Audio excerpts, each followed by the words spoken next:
What's going on, guys? It's Red Bandit here, and of course the GTA Trilogy Definitive Edition is less than 24 hours away for most of us, but for some reason a lot of the game has already been leaking online. I don't know whether it's an issue with Sony or whatever, but a lot of PlayStation users have actually been able to access the game early, and there's actually a lot of leaked gameplay online right now. So in today's video I want to discuss, without leaking too much, some of the new features that were available that I've noticed, some of the most major changes. Now, the games are still fundamentally operating in the same way that we remember them. There's not that many changes in the game, but there is still a significant amount of things that they've done to them that have actually changed the way that they play. Now, a disclaimer, none of the gameplay screenshots in the background are going to be mine. They've all been taken from the internet. None of the gameplay is mine, and they're all widely publicly available on the internet. If you guys want to see gameplay of the game being played, you can actually find them on YouTube right now. But I just want to discuss with a few screenshots that don't ruin too much for people. I just want to tell them the changes that have come to the game. So first of all, the thing that I've noticed, and something that we've known, is that of course there is a waypoint on the minimap now. I'm just going to briefly touch over this. It doesn't look that polished. It looks okay. It looks like all three games use the same minimap navigation system. They haven't gone into the effort of changing the colours for the different games. For example, Vice City, the route on the map isn't pink. GTA 3 isn't, you know, blue or whatever. It's that they're all yellow. So it's quite clear here to me that what they've done is they've pretty much made a lot of the features for San Andreas and then incorporated them into GTA 3 and Vice City Remastered. Another thing that is very similar to that is also the sound effects on the menu. I've noticed that the sound effects in GTA 3 and Vice City menu are the same as San Andreas, which is a bit odd. So, if any of you played GTA San Andreas, I'm sure a lot of you have, if you remember the main menu sound effects, for some reason they've used the San Andreas main menu sound effects in GTA 3 and Vice City.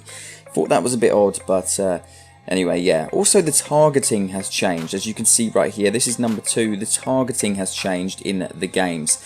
You have a white outline around the outside of the player models, so the aiming has changed significantly.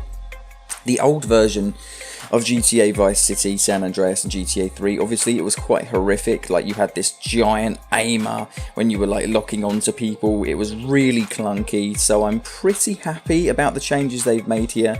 I want to know your opinions. It looks like it's a lot more smooth to aim at people, it's a lot more responsive, and to be honest with you, as long as there's nothing clunky getting in the way, then I think that's a pretty good change in my opinion. Here's some screenshots of the sliders menus, the weapon wheel, and also we've got a radio wheel. And just like I speculated in my previous video where I was talking about things that I thought Rockstar games should add to the game, they do slow down time just like I thought they would. So when you're using the weapon wheels in the game, the time in the game will be slowed down significantly to allow you to choose which weapon you want, and then you don't have to worry about maybe looking through the menu of weapons while combat is going on. Obviously it makes sense, it was a feature that was in GTA 5 as well, and that was exactly how I expected it to be, so it's nice to see that my predictions came true there. We've also got new facial animations, as you can see here from this tiny little snippet here I've got of Tommy Vercetti. You can clearly see how the facial animations have been improved. It looks a little bit unusual because obviously we're used to it not being this good, but let me know what you guys think about this one down below as well. And also, I wanted to mention that there's also new fades and screen effects that have been added to the game. So obviously the new busted screen and wasted screen, I should have some screenshots of those right here. This is a new feature that's been changed.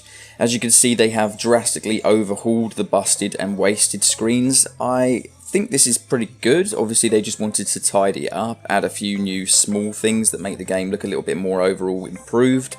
I'm going to miss the old school busted and wasted logos appearing and the way that they faded out to white, but you know, some of these changes are probably for the better, and overall it's kind of a small change, but it was something significant that I wanted to mention for those of you who did definitely play the games back when you were children. In your childhood, so this is going to be a small feature that's changed, but it's still something significant if you're familiar with these games and you grew up with them. Even the smallest of changes, you're like, ah, right, like that's unusual to see that changed. But anyway, yeah, overall it's pretty good in my opinion. These are some of like the major things that have been changed. And no, despite what some people have been saying, you cannot swim. No, Tommy Vercetti cannot swim, Claude still can't swim. Rockstar Games years ago admitted that they didn't want to add swimming to the games because it wouldn't bring any benefit to them. Okay, I'll admit that drowning in the games is annoying when you accidentally fall in the water, so they could have added like a swimming feature similar to what we had in like Vice City Stories, but I'm afraid there is no swimming in the games. So yeah, that pretty much concludes everything for now. I didn't want to give away too much, but I hope you guys enjoyed the video. These are just some of the features from the games that I've noticed, and I've put some background images to accompany that. So I'll see you guys very shortly, and I'm really excited. So I'll see you guys later. Adios.